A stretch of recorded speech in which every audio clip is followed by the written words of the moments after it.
When will you see that you're not your mind? You are the observer of your mind. You're living in a fog, a creation of the mind, asleep and emotionally reactive to everything happening outside of you. You easily become the victim and blame others for wrongdoings. All we are for each other is a mirror reflecting back those places inside ourselves yet to be mastered and understood. You can learn to recognize yourself and other people by realizing that everything and everyone is your mirror. It is only when you understand what it truly means to see yourself reflected back at you that you understand the concept of one consciousness. In this space, there is no room for blame, there is no room for judgment, and there is no room to feel like a victim of another person's actions or words. There is only room for real love based on understanding and gratitude. All your mind wants to do is to keep you safe. It's like a tracking device looking for the saber-toothed tiger. It does not know if it's awake or asleep. In order to create the illusion of safety, the mind pulls from the past, projects into the future, and creates a narrative in the present moment. We keep recreating the same experiences, driven by fear. If you want new manifestations, a new reality, new experiences, you must stay present and not link the past to the future. In the present moment, fear cannot exist. All we are is source energy. I like to use the acronym FEAR to stand for False Evidence Appearing Real. Watch your mind. It wants to awfulize, spin out ahead, and project the worst case scenario. If you stay in that space, you will surely bring it into your current reality. We are told who we are at a young age. We are rewarded for good behavior and punished for bad behavior. We soon learn to get in line and become part of the system. This system requires us to wear a mask or play roles that we truly believe we are.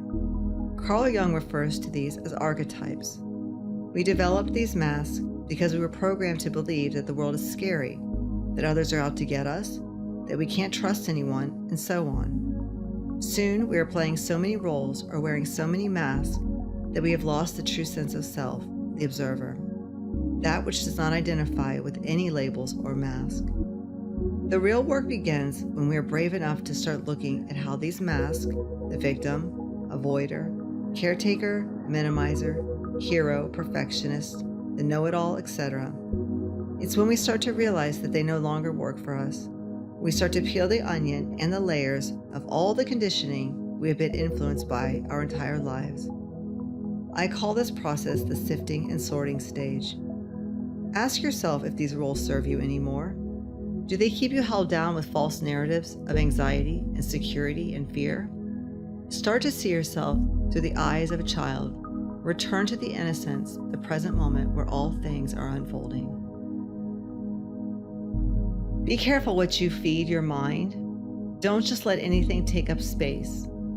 To quote the motivational speaker Jim Rohn, stand guard at the gate of your mind. Don't just let anything seep in. If we allow negative or toxic information, self-statements, to invade our mind, this is how we start to see the world. Be picky as to what and who can rent room in your mind. Are you at any time filling it with trash or negative belief systems?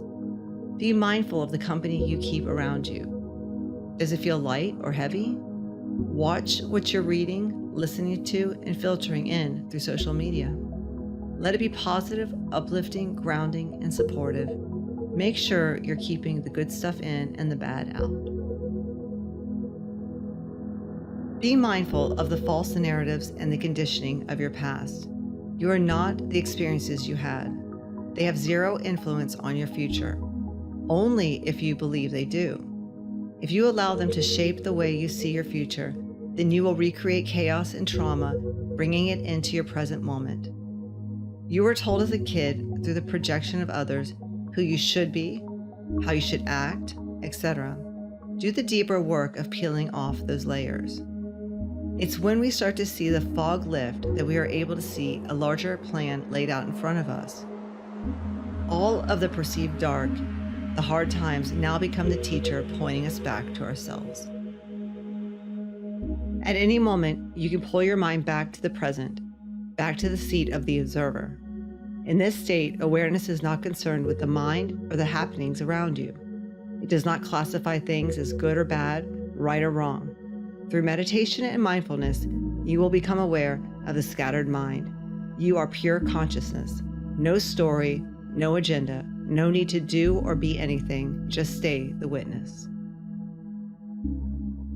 Without doing the deeper work of trying to know who you are, you will stay living in the continued fog of disillusionment. Who you think you are is who others have told you you are. It's your choice to believe them or not. But you also have the option to dig deeper and challenge the false programming and narratives others have told you you are your entire life. We must understand our false programming from childhood if we are ever going to understand who we are. Stop seeing your past traumas, experiences, and dark moments as bad and something to avoid looking at.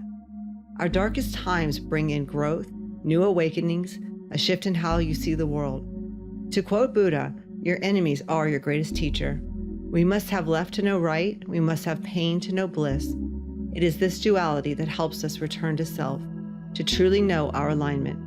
These experiences were and are the teacher should you choose to look at life this way. Free yourself from the victim, always perceiving things as happening to you. You are infinite love, energy, and pure consciousness. Step into your divinity and start to truly live.